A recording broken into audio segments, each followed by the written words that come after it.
Hello and welcome to Care Plus Live. This week's theme is connection, and today's message is brought to you by Matt Gray, a licensed social worker. Matt started as an intern at Care Plus in 2017. He's a Bergen County native and currently serves as part of our addiction recovery services team as the program coordinator for the Family Support Center.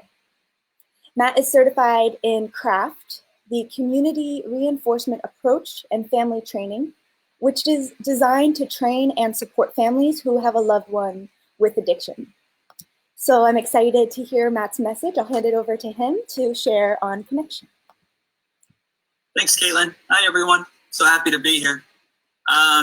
So super relevant topic, with everything that's going on with COVID-19.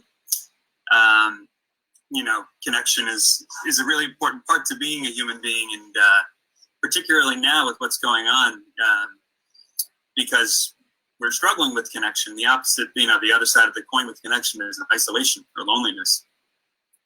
And even before all of this happened, they've been doing studies on loneliness, and loneliness is considered to be, an epidemic at this point, a rising epidemic. Like the amount of people, nationally and globally who are struggling with loneliness is really high. In America, in 2019, they did a survey, and it found that 47% of American adults, suffered from loneliness. And then loneliness, suffering from loneliness is also correlated with, shorter lifespan, higher likelihood of obesity or heart disease, mental illness, substance use, so, the lack of connection, i.e. loneliness and isolation, can really, make life tough. And, and particularly now with COVID-19, we're finding ourselves being isolated in so many weird, unnatural ways. At least in my lifetime, and I'm pretty sure in most people's lifetimes, there was never a time where you couldn't, be at your loved one's side when they were on their deathbed. And now,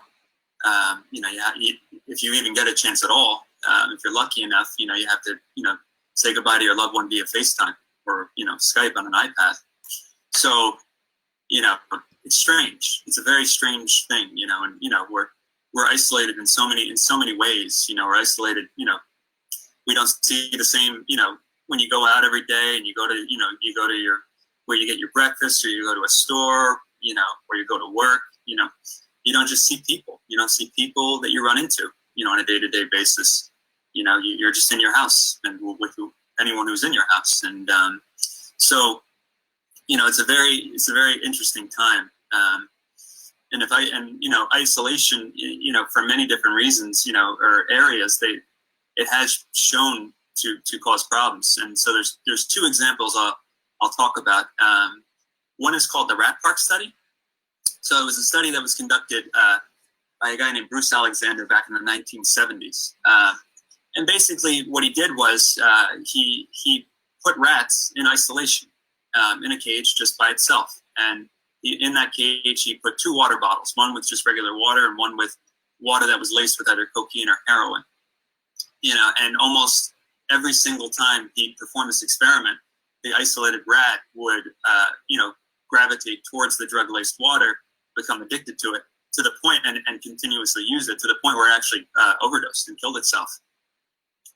Now, he was wondering, he's like, well, is it just the drug that does that, or is it the environment? So, as a counter experiment, he created what was called Rat Park.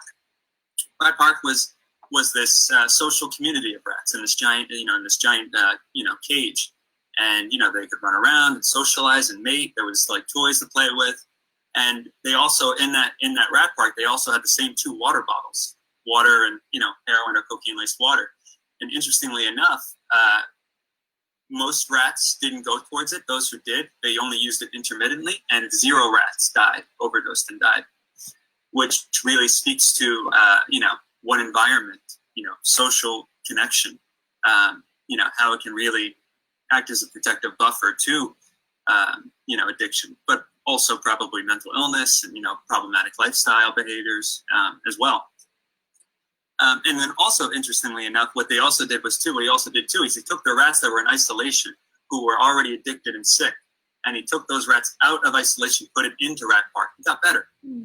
He took rats that were in Rat Park and removed them, put them in isolation. They got sick and, addicted and would eventually die. So it really speaks to, the importance of social connection, social community. And there's in another area too, they've done studies, there's documentaries on it. It's pretty intense, solitary confinement, where, prisoners who are in prison for whatever reason, whether because they're behaving poorly or they're really dangerous, for the prison community, they get removed and put in solitary confinement, basically in a small steel box, and they get their food delivered to them in through a slot. And the studies that were done in the documentary show that prisoners that got put in solitary confinement really got way worse, psychologically, behaviorally, like they decompensated, to a large degree.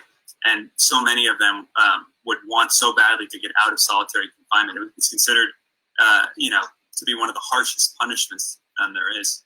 And there's even question about, how humane it is or inhumane it is.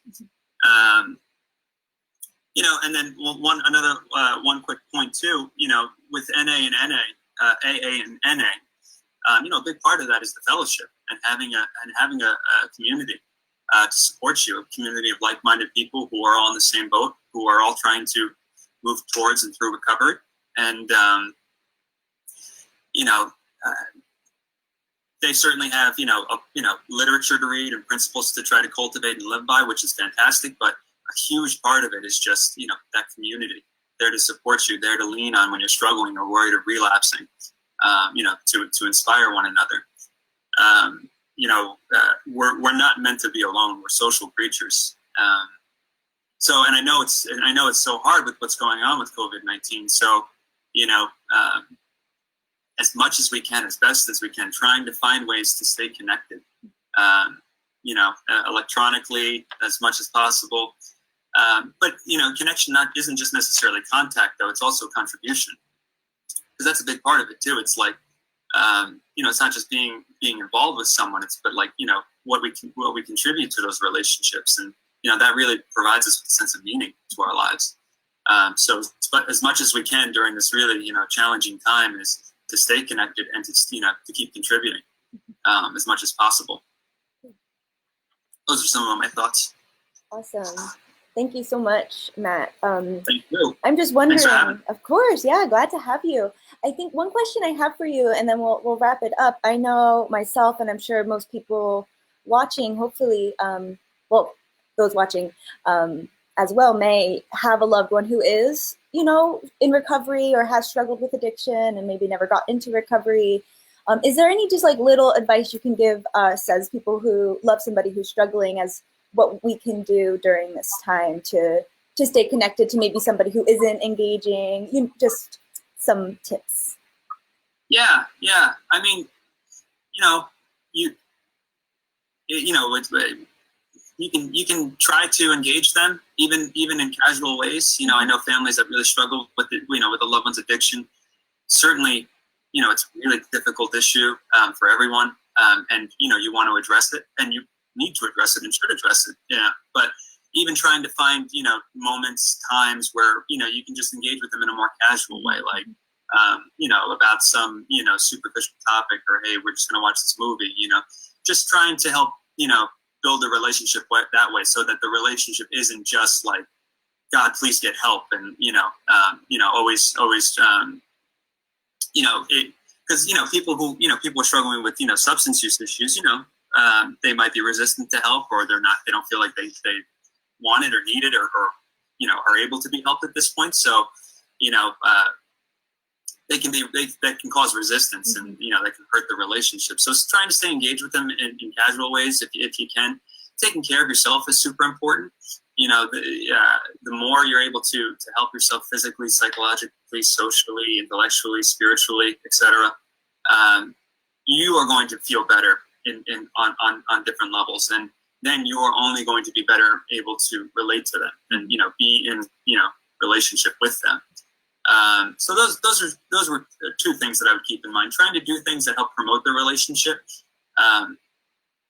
And then also, taking care of yourself too in the process. Great. Thank you again so much for taking the time and sharing with us today.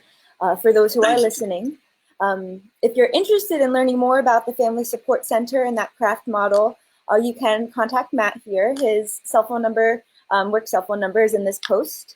We also listed the number for our admissions team.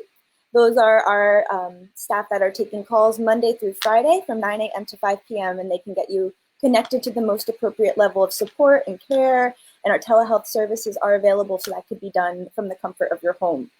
One other resource we're leaving in this post is a link to an activity called Connecting with Others that's offered through MyStrength, which we have a community access code, and anybody who's enrolled in Care Plus services can reach out to the person they work with to get their personal access code. So thank you again, Matt. Thank you, everybody, for tuning in. And we'll see you again here on Friday for our next Care Plus Live. Thanks, and thank you, everyone. Be well. Stay safe.